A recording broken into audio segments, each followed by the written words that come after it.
என்ன காயலான போதும் என் மேனி தாங்கிக் கொள்ளும் உங்கள் மேனி தாங்காது சென்றேனே. எந்தன் காதல் என்னவென்று சொல்லாமல் ஏங்க ஏங்க அழுகை வந்தது. எந்தன் சோகம் உன்னை தாக்கும் என்றெண்ணும் போது வந்த அழுகை நின்றது. மனிதர் உணர்ந்து கொள்ள இது மனித காதல் அல்ல, அதையும் தாண்டி புனிதமானது.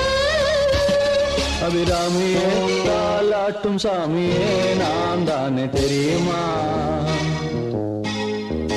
சிவகாமியே சிவனில் நீயும் பாதியே அதுவும் உனக்கு புரியுமா? சுபலாலி லாலியே லாலி லாலியே அபிராமி லாலியே லாலி லாலியே அபிராமியே தாலாட்டும் சாமியே நான் தானே தெரியுமா?